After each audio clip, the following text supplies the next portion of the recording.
Bon matin tout le monde, bienvenue dans On Jase de chasse, de pêche, de plein air avec Steph Monette. Ce matin, je suis dehors parce que à matin, ça me tentait de vous présenter mes bébelles. Mes bébelles parce que c'est des outils de travail, puis en plus, ben, ça sert pour la ferme et pour le plaisir. Fait qu'à matin, on va parler de ça. Puis après ça, juste avant de vous montrer mes bébelles, ben, en fait, mes outils, ben, deux vidéos que j'ai mis, des photos ici, j'ai mis hier sur le web qui ont suscité pas mal de commentaires. Premièrement, la photo que j'ai mis avec Yann concernant la TRG de Saco, la TRG 10 de Saco, qui est l'arme qui a été choisie par l'armée canadienne pour les snipers, pour pouvoir nous défendre, bien, pour pouvoir en fait protéger notre pays quand ils sont en mission. Et Saco est très très fier d'avoir été choisi par l'armée canadienne. Fait que tu sais, c'est pas rien quand même, là. Puis cette carabine-là, ben, elle a été pensée pour les militaires. Ceux qui pensent que ces armes-là, c'est juste parce qu'il y en a qui ont dit ouais, ces armes-là, pourquoi faire qu'ils ont cette ergonomie-là, puis cette façon-là qu'elle est faite, ben, c'est parce que ça a une raison. Premièrement, c'est des armes qui sont pesantes pour la précision. Et ensuite de ça, c'est des armes qui ont été pensées, surtout la TRG, de la façon qu'elle a été faite, c'est que tous les outils sont intégrés dans l'arme. La majorité des outils pour pouvoir défaire l'arme, parce que les snipers vont l'utiliser pour la démonter, pour la nettoyer, pour être certain qu'elle fonctionne bien. Tout est fait à partir du verrou, du boat qu'il y a dedans. Je vous mettrai des photos pour vous montrer, mais tout est pensé directement à partir de là, de ce boat-là. Parce que, comme ils disent, quand ils sont en mission, bien souvent les gars vont perdre les outils. Ils ont un kit d'outils à part pour pouvoir la démonter. Mais s'il arrive de quoi qu'ils sont en mission puis qu'ils ont à démonter l'arme parce qu'elle est pleine de bouettes ou peu importe ce qu'elle a eu comme misère, bien, les gars sont capables de la démonter tout de suite, puis tout est dans le boat action, directement dans le verrou. Donc, ce que ça fait, c'est qu'ils ne peuvent pas perdre le verrou, parce qu'il n'y a pas de verrou, l'arme n'est pas fonctionnelle. Fait qu'ils se sont dit, bon, on va travailler ça à partir du verrou. Fait que tout le verrou est pensé pour être soit le torque wrench, pour pouvoir défaire l'arme, défaire le canon, pour défaire les vis. Tout est intégré dans le verrou. C'est pas des armes qui sont données parce que la raison de ça, c'est que toute la peinture, toute la façon que l'arme elle est faite pour être résistante aux intempéries. Puis ils vont travailler, ils vont mettre plus que qu'est-ce que, mettons, nous autres, les chasseurs, on a besoin. Ils vont en mettre plus sur cette fameuse TRG-là pour que justement, quand les soldats vont partir en mission, bien qu'ils n'auront pas de problème. Ceux qui ont Vianne aussi, j'ai eu des commentaires avec l'arme de poing qu'il y en avait. C'est un Beretta PX4, si je ne me trompe pas. Ben oui, on fait aussi du tir au pistolet. On aime beaucoup faire ce genre de tir-là. Naturellement, dans les règles de l'art, dans les clubs, blablabla, là, vous savez comment est-ce que c'est. Mais ces deux armes-là, ben, c'est des armes qui sont faites. Une est faite pour faire du tir de précision, pour pouvoir aussi défendre nos snipers quand ils sont nos soldats quand ils sont en mission.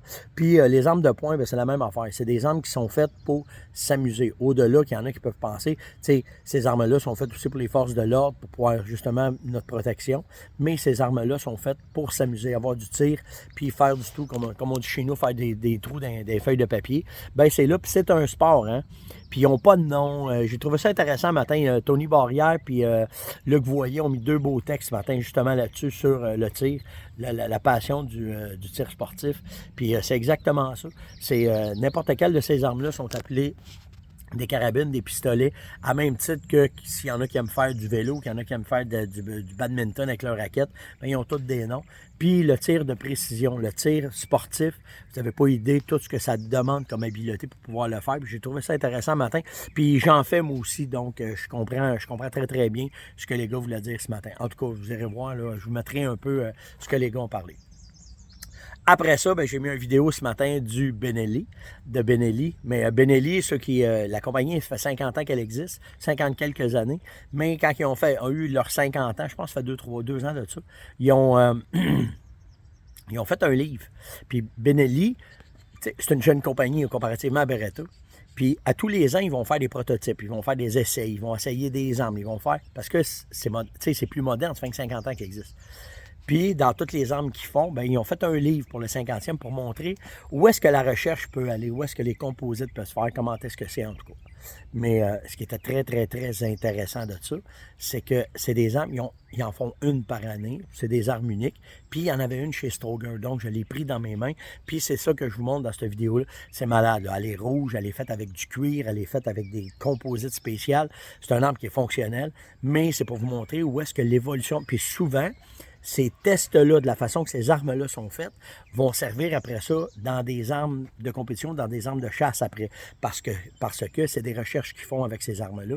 Donc, à partir de là, bien, ça vous montre où est-ce qu'ils sont capables d'aller dans l'ingénierie pour pouvoir faire des armes qui vont être efficaces puis qui vont être agréables quand on va faire notre sport. À part de ça, ce que je veux vous parler, bien, ce matin, je vais vous parler de mon vélo parce que j'ai beaucoup de questions. Il y a pas mal de monde qui demande à ça. Puis là, ben, je l'utilise de plus en plus pour prospecter, pour aller voir. Mais je monte à la pêche, je l'amène aussi parce que j'ai découvert une coupe de spots. Puis qu'il n'y a pas personne qui sait comment elle se rendre là. Fait que je vais probablement utiliser mon vélo quand je vais aller là. Fait que je vais vous montrer ça ce matin. C'est un Quiet 4. OK? C'est le Jeep, c'est l'édition Jeep. Là, écoutez, c'est un 1000 watts. Vraiment une machine de la mort, OK? Pour la force, pour le confort, parce qu'il y a deux systèmes de suspension dessus. Il y a ici, en avant, qu'il y a des chocs, et aussi il y a un système de suspension. Là, avec le soleil, je ne sais pas si vous voyez bien, là, mais il y a un système de suspension aussi pour dans le centre du vélo. Celui-là, toute la traction du vélo électrique, elle est directement dans le pédalier. Donc, ce que ça fait, c'est que ça communique beaucoup plus d'énergie. Le vélo est beaucoup plus fort.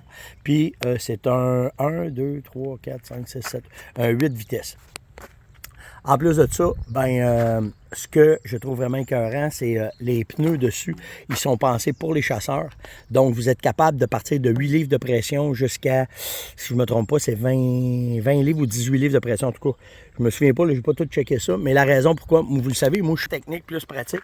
Mais la raison que ces pneus-là, pourquoi ils sont comme ça, c'est que peu importe où est-ce que tu vas être puis comment est-ce que tu vas utiliser ton vélo, ben, tu vas être capable de bien t'adapter à ton habitat, à ton sol, comment est-ce que c'est. Après ça, ben, ce matin, je vous présente la bête. Ce que je vous parlais, OK, bon, ben là, vous le savez, là, c'est un F250. Je veux remercier ce matin Maccabee Ford, là, c'est eux autres qui m'ont monté ce camion-là. C'est un F250. Là, vous le savez, là, attendez une minute, là, je vais vous dire... Je suis vraiment pas bon des moteurs. C'est une édition Platinum, un 6.7 litres Power Stroke diesel turbo. Pourquoi on a décidé d'avoir ce véhicule-là? C'est parce qu'avec la ferme, plus ça va maintenant, plus que j'ai besoin d'un gros véhicule pour transporter les besoins de la ferme, les besoins de le liquide, tout le kit. Fait que c'est un camion qui va prendre plus de charge.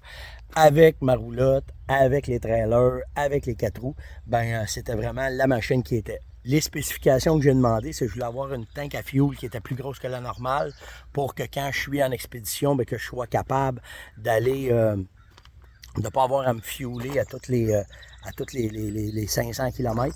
Fait que j'ai une autonomie de 1400 km avec le camion. Et là, je vais vous le montrer plus proche. Ben, avec JB Vulcanisation, ben, on a rajouté les pneus. OK, c'est des KO2 BF Goodrich.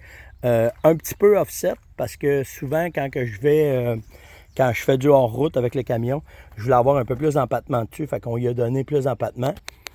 Il y a aussi le look. Ça donne un tabarnane de look. Et ce que Joe a fait, ben, on a rajouté des fausses ailes pour être légal sur la route avec le camion. Naturellement, c'est un 4x4, là, on s'entend. Et en avant, ben, ce qu'on a fait, c'est qu'on a rajouté un pare-choc de ce genre-là. OK, vraiment, là, avec des LED ajoutés pour pouvoir, pour quand on fait du hors-route ou n'importe quoi, ben, que ce soit un peu plus difficile parce que je suis très, très sur les véhicules. Quand que je vais dans le bois, ben, les bumpers, d'habitude, ils mangent la claque. Fait que souvent, quand tu vas passer dans des places, fait en tout cas, quand je parlais avec Joe, il a dit, attends, on va te mettre de quoi. Fait que si vous regardez le pare-choc, il protège très bien mes fogs en avant avec un grillage.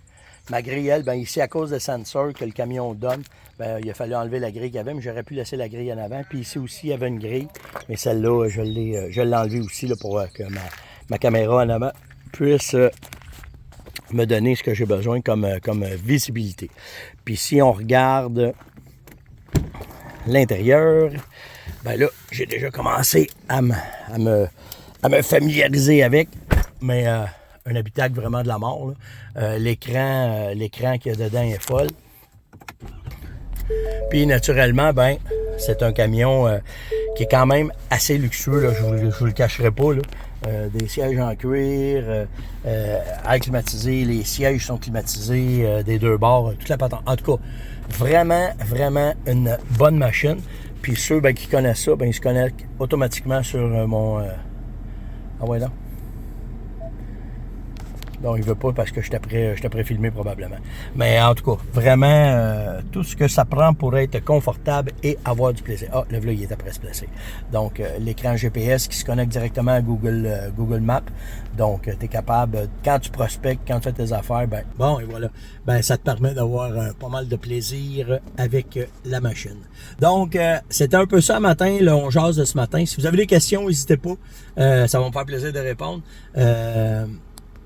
Que ce soit pour le vélo, que ce soit pour le camion, que ce soit pour n'importe quoi, ça va être un grand plaisir de jaser avec vous autres. Donc, likez, partagez, invitez. Je vais vous présenter, puis en plus, ben, c'est des bons partenaires. Hein. Le vélo, c'est Bike Lab à Tremblant qui me l'ont passé. Puis le camion, ben, c'est la même affaire, c'est Maccabee Ford avec toute l'amélioration du camion. Ah, puis j'ai oublié de vous parler de la suspension aussi. J'ai une suspension à air dessus pour pouvoir plus charger sur le camion que JB, naturellement. C'est leur spécialité, là, les suspensions pneumatiques, que ce soit pour les camions, que ce soit pour les roulottes, que ce soit pour les VR, que ce soit pour n'importe quelle suspension que vous avez besoin, JB sont spécialisés là-dedans. Donc, des belles patentes, des beaux jouets que je suis très privilégié d'avoir ces partenaires-là qui nous supportent là-dedans. Donc, si vous avez des questions, n'importe quoi, là, que ça vous tente de jaser là-dessus, ben, ça va me faire plaisir. Puis, nous autres, on se voit demain. Ciao tout le monde. Likez, partagez, invitez, surtout commentez. J'ai oublié de le dire. Ciao tout le monde.